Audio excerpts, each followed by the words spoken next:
We all know that carbohydrates can improve exercise performance, and we've talked about exactly how many grams of carbs you should have depending on the type of exercise you're doing previously here at When Wellness. But new research has shown exactly when you should have these carbs, regardless of how much, to optimally improve exercise performance. And long story short, for those of you that don't want to hear about the study, don't really care, just want the gist of it, you should have half of the carbs 15 minutes before you work out, and then the other half halfway through your workout to optimize performance during high intensity exercise especially.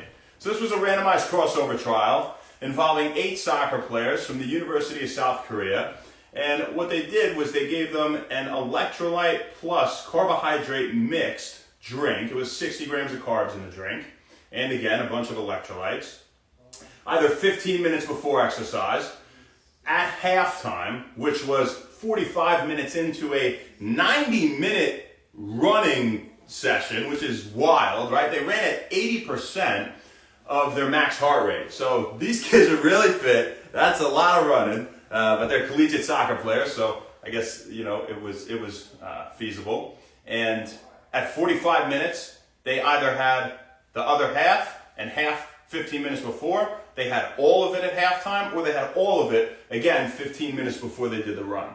They measured things like perceived exhaustion, time to exhaustion, heart rate, and the distance that they covered over the time. Now, all 8 of them, it's a small sample size, but it's still pretty neat. All of them had tried each of the 3 interventions, separated by at least a 7-day washout period, so there wasn't any crossover there, right? Now, the results showed, very fascinatingly, compared to the people that had everything either 15 minutes before or everything at halftime, those that were in the mixed group and had half of it 15 minutes before exercise and half of the drink at halftime ran an extra 1,000 meters on average. An extra 1,000 meters. It was about 2,500 meters as compared to 1,500 in the 90 minutes. That's a massive difference. And their time to exhaustion, about 4 minutes greater. So they were running for another 4 minutes on average. And why is that? These carbs are quickly absorbed. You know, they were able to pick up at the end of these runs, those last 10 minutes, 20 minutes, those last 10 minutes. They had extra fuel in the tank because they had something at halftime. And those who had all of it at halftime, well, I guess they just didn't have enough juice in the beginning. So that's what we got for you guys today. Now, if you missed the video on how many carbs, you could watch that. We won't go through the whole thing, but you know, on average, you could carb load, and that was ridiculous. It was like 4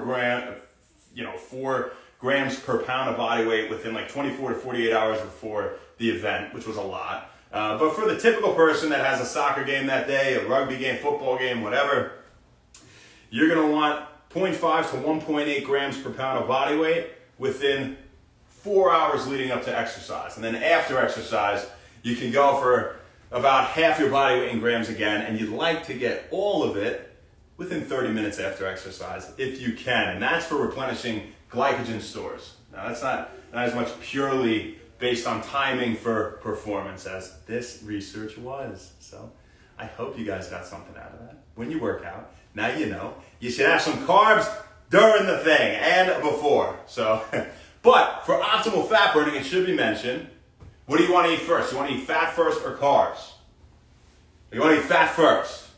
Then you're getting into ketosis in the workout. You're burning fat the whole time, right? That's what you want. You want a high protein, high fat meal within 2 hours of exercise. And then you want some more protein within, 2 hours after. Examine says as long as you have 40 grams within either 2 hours before or 2 hours after, you're going to be pretty good in terms of, optimizing muscle growth. I think there's definitely something to be said about that being altered for people that have more muscle mass and different goals, obviously, but on average, that's what they say, right? Now, you want the fat before, you want the carbs after because they'll replenish your glycogen stores, and you want to have them while your muscles are like a sponge, and they're going to soak up the carbohydrates, especially simple carbs that you have right after. So, happy When Wellness, baby. Let's see what we got on here. Say hi to the people. We're going to get out of here. Play some poker is what we're going to do. Dapper Dalal. Yeah. Oh, super important if you're fasting, right? You're talking about fasting. Then, which is great, I do it all the time. I feel fantastic. You definitely want to make sure you have protein before your workout. Because you don't want what? You don't want to go through amino acid catabolism. You don't want to break down muscle during the workout, especially you're in a fasted state, right? You need ample amino acid stores so you don't delve into muscle when you run out of the carbs and there's no oxygen, right? Because in the absence of oxygen, it's going to go carbs, protein, and that's how it goes because it requires oxygen to break down fat. Typically, under aerobic conditions where we have ample amounts of oxygen, it would be carbs, fat, and then protein, right?